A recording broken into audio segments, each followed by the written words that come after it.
Not much to judge.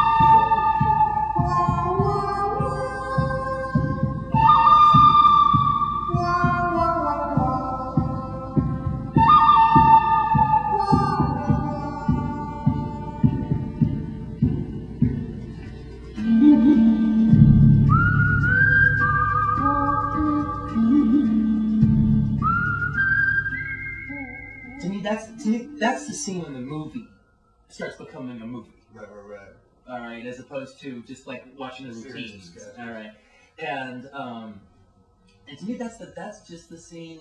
It's like you don't need jokes in there. Actually, it's you know, right away we like, oh, there's something between these two. The thing else I think was fun, and you're just so into it by then that it just felt like it was just all pitched down to be the right length. I feel like it moves along and still has. I think I guess it's nice to hear that like that's where it becomes a movie, because it really, like my whole philosophy is like, well, keep them in the seats, give them the laughs before you whip the movie out. Right. And maybe it's the trust the movie. Yeah, trust the movie more than. You have a built-in poignancy to this one that you didn't have in the first one. Right. You know, I mean, just the first image of him coming out of the car to open up the quick stop, and you realize he's still there. All right, it's just like it like you chuckle in awe at the at the exact same time. So you kind of got us. Right. You know, then we get to say we hadn't seen him in such a long time. You have, but we haven't. Right. So it's like, oh wow, look, there they are. That's them. I loved how. One of the things that I love so much about the very beginning of it was just taking in like, wow, look at them, they're so older. It was like the coolest to me. It was so poignant. Yeah. And it's like it's funny and poignant. All right. You know, I immediately had a chuckle. Oh my God! It's like the guy's still working at the quick stop.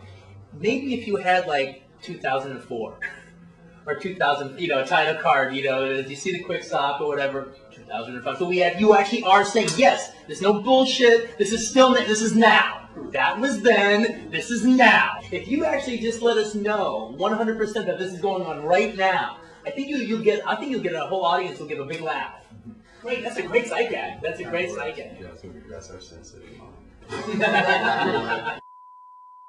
The whole thing being black and white.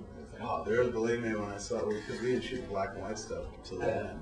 And then when I was watching it, I was cutting it together, I was like, oh wow, we could have done the whole thing black and white. It just looked good. Like 35mm black and white. Compared to 16, whatever. It was just like, that's gorgeous. And that to me always felt like, it felt like the only beat in the movie that felt like the other movie. Like where, I don't know, like I watched the flick and I'm like, it feels new, even though it's the same two dudes, it still feels fresh, and that beat to me felt like we're just ringing the same bell again. So I pulled out all that stuff and kind of just got to the meat of what the scene was. That's one thing I do when I'm cutting like that. I'm just going to pitch it down.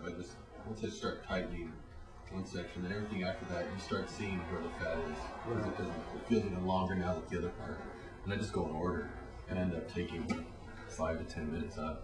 Just easy, just in space. Like I didn't even cut anything. It's just the whole thing's just pitched. Tiger. Did you find that on Sin City too? Oh yeah, Sin City. I just kept going back and started at the beginning again. Even without like cutting out, because that is pretty visible, and it's not. You don't look at it go like something's missing. It's really just moments and breaths and lines, or one line here, or things. You know, it's just to tie it because everything is really fatter. Once it's all in its own pace. Right now it's at its entire own pace.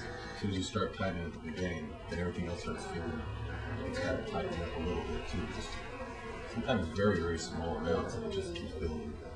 And then you see that scene again in that context after seeing the rest chopped tighter. Right. Oh, this is kind of going, that's how the piece is going to go. That kind of helps.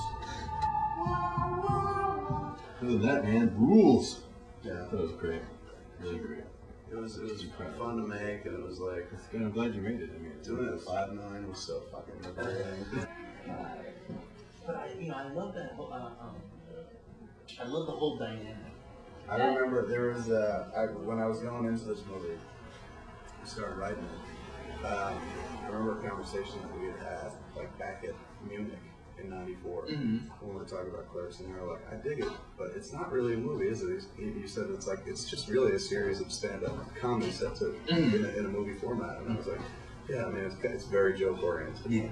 And this one for me was more about like there are jokes, but there's like there's an arc. You know? Oh no, very much so. And by the way, when I said that before, that wasn't a. Yeah, I never took it as criticism. I always, but it's true, and it's like to just do the same thing again would have been like, why bother? Right.